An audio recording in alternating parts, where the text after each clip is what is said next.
Hello, and I'm Denise Bambo, the founder of BeWellBeSwell.com, the Caregiver's Toolkit.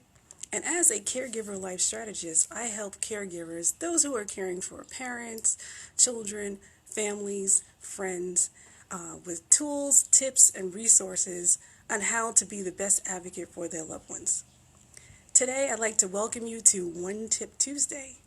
And on this day, it's Tuesday, and I just share one tip just to give you a little bit of a key, a tool, a resource on how to make your caregiving journey just a little bit easier. So today, I just like to talk to you about cherishing those memories. We have just finished what is known as Father's Day, sort of like the universal celebration, paying homage and giving honor to fathers. And I just have been reflecting back on, fond memories of my dad. And, even though he's no longer here with me, I have a lot of great memories and, just things that I remember and just, coming across my mind and just things that he helped to instill in me and just, things that I've taken with me, since, the beginning of time. And one thing in particular I remember is that he sort of like encouraged me or kind of gave me a little push to go ahead and learn how to drive when I was about 16 years old. Now, I know you're probably saying like, oh, kind of push you to learn how to drive. Well, yeah, I was one of those teens that had no desire or no interest in doing it. I know that's pretty hard to believe because I know everybody when they hit that 15, 16, they're like, oh, I can't wait till I learn how to drive and then I could borrow a car and do all of this stuff. Well, me, I wasn't into it. But, my father saw fit to sort of like, make sure that I move forward and do that. And I remember him saying to me, your mom doesn't know how to drive, but this is something I want you to learn how to do. So I did what any kid did. I listened to dad, right? So I went ahead and I enrolled in driver's ed at school.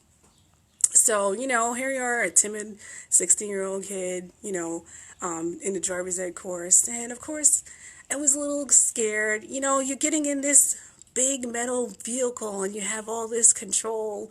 It's kind of scary. It's just something that, when you think about it, it's just like, oh my gosh, there's all these people on the road, there's cars, you have to make a decision, and it's kind of intimidating. But, I just remember my father just, encouraging me. And, who knew that this would turn out to be something that would be a great life skill to have. Me learning how to drive just, was something that I wasn't interested in. But my father had the forethought in knowing that it was a skill that I needed and would later, help me to be be of great service to the family, especially, being a caregiver where later on had to drive and take them to their doctor's appointments. And, there were times when they were in the hospital and I had to drive from one place to another. As I think back at it now, that's one of the best things that he encouraged me to do. And I know we don't always want to listen to our parents or think they know everything and whatever. But I'm glad that he encouraged me and he kind of pushed me, to do so. And it became something that is a great skill that I'm able to use, to this day and, just be a good resource. But one other fond memory I remember when I was learning how to drive, and I finished the driver's ed course, but I wasn't quite ready to be on the road. I was still kind of timid, still kind of like, scared and just needed a little bit more reinforcement. So my father said, okay, you know what? Let's go out and I will take you out. You have your learner's permit. Let's go, test and, try some stuff out on the road. Well, that didn't quite work out to be the best thing. Is you have like this timid kid and you're behind the wheel and and he's just like, okay, at times, they can get a little bit frustrated because you're not picking it up or whatever. And the patience factor was just kind of running kind of low. So we learned really quickly that the teacher-student relationship was probably not such a good thing, you know? And if we were to preserve the father-daughter relationship, well, you know, we better find something else. And so that's exactly what my dad did. He found a driving school. I don't know where he found this place at. And it was this old guy who was an instructor, but it turned out to be the best thing. This old guy was so patient. He took his time. He explained everything to me. And, you know, I was able to like gain some confidence, lower my anxiety. And guess what, folks? I signed up for my road test, right? And I passed on the first try. Okay? So, you know, we went from somebody who didn't want to do this to who was encouraged to do this to being still timid and scared to then passing the road test. And, you know, as I look back on this, I think I just really cherish, you know, that memory and that time, and so glad that, you know, my father encouraged me to do so. And, you know, that's just what parents do. Sometimes they can see things that, you know, you need and encourage you to do that.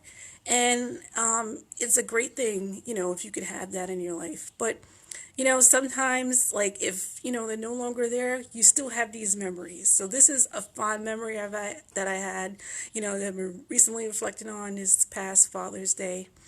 And it's just, I just want to remind you that, you know, if you have a loved one that's no longer here, or, you know, or if maybe they are here but they're not doing so well, just reflect back on, you know, some good things, some good memories, some good times, you know, where you maybe learned something, you laughed, or just had a good time. And so I just want to encourage you to do that. I thank you so much for joining me today for One Tip Tuesday.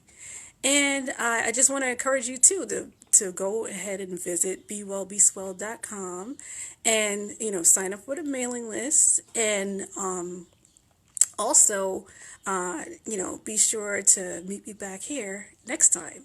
So thanks, take care, and be well.